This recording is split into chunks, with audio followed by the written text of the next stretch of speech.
Something surprising about wealthy people, which is going to give you a clue in how to become wealthy yourself, philosophy, and I'm also going to give you a practical tip and actionable thing that you can do to increase your net worth over the coming years. So, big picture and small cool tips, so make sure to stay to the end for the tip. But welcome in, fam. Much love, Trav here. Beautiful day, hanging out with the dog. Had a cool morning working on the farm, working with the sheep, working with students, and I'm loving my job, but just working 6 hours a day right now, chilling in the evening. And that's really what wealth is it's not what is money is a store of time. So the best way to express your wealth is to have control of your time. Work the hours that you want to work the job you want to work, not work when you don't want to work if you don't have to work.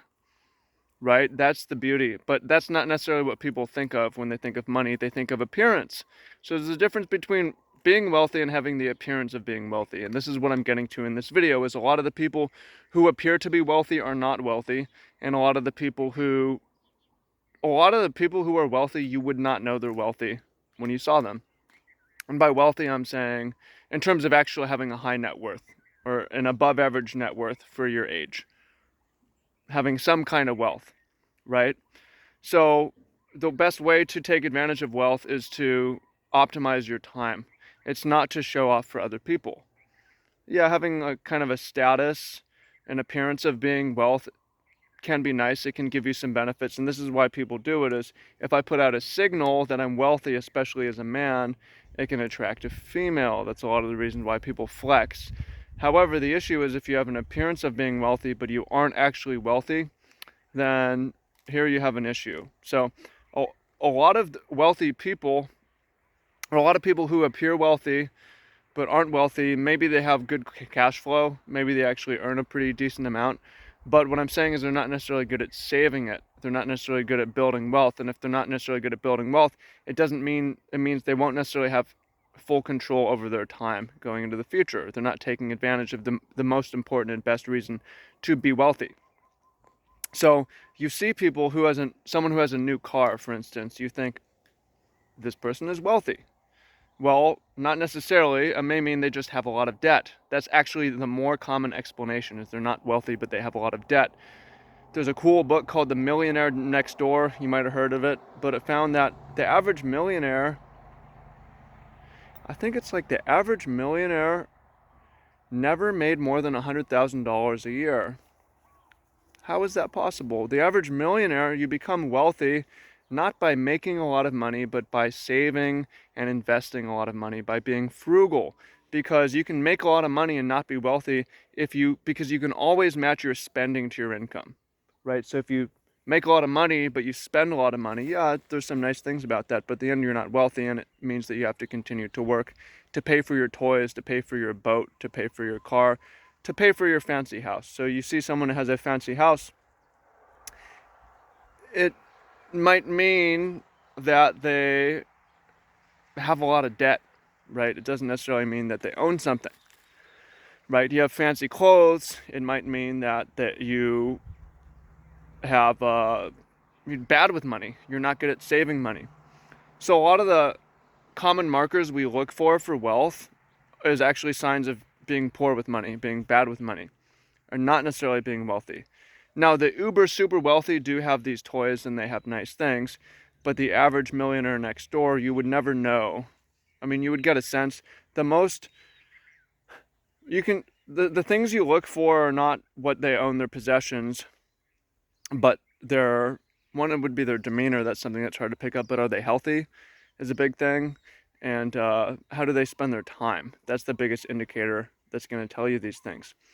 So what you would expect is that wealthy people are obviously wealthy, but it's the opposite because generally to become another people who become rich because they make a fuck ton of money and it's more than they can even spend. That's not your average wealthy person. The average wealthy person becomes wealthy over time because of what they don't spend, because of what they don't do, because of what they don't spend their money on. The easiest way to raise your income is to stop burning your money. Now spend money on trips and bring friends and bring family. I just paid a bill for reservations for my mom and my brother who are coming out here. I'm spending money on to bring one of my good friends from back home out here. I'm not saying don't spend money or don't splurge, don't do things, but don't burn all your money on drugs. Don't waste it on weed. Don't get a new car if a used car will do, right? You don't need name brands.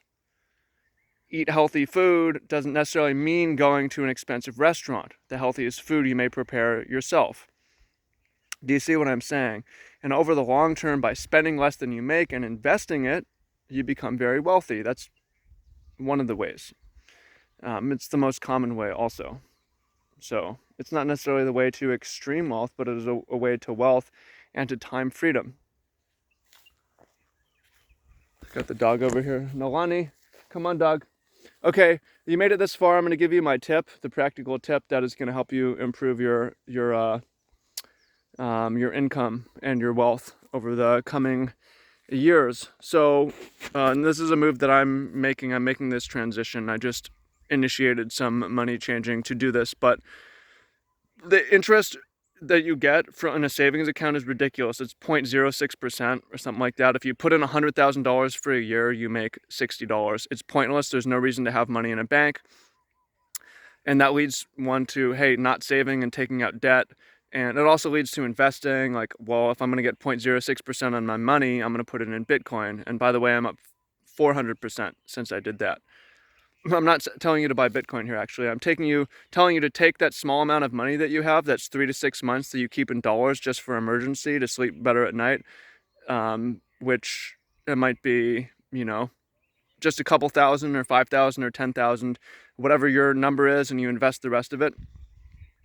I'm shifting that money, instead of sitting in a bank, to being stable coins and earning a yield. So there's a number of reputable companies that will give you 9-10% a year on a stable coin, which is pegged to the US dollar. So instead of having, say, $5,000 in my bank account for emergencies, I will have $5,000 in my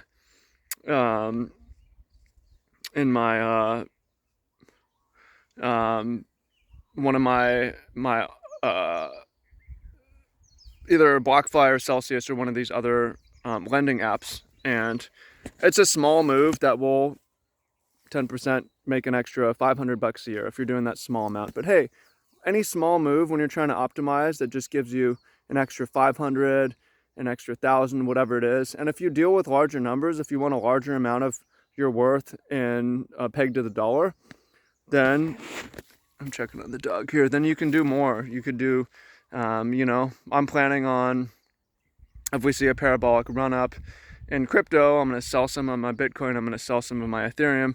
I'm going to keep it in stable coins. And if I have $100,000 in stable coins, I'm going to make $9,000-$10,000 a year in interest, instead of if I put it in the bank and I would make $60. So an extra $10,000 a year on that. And obviously year by year, over year, as it compounds, an extra $500 compounding a year, even that small amount is nice and can make a small difference. So that's something that I've been looking at and it's been obvious for a while. And I'm hearing guys like Kevin O'Leary and Mark Cuban are doing it, and some wealthy entrepreneurs.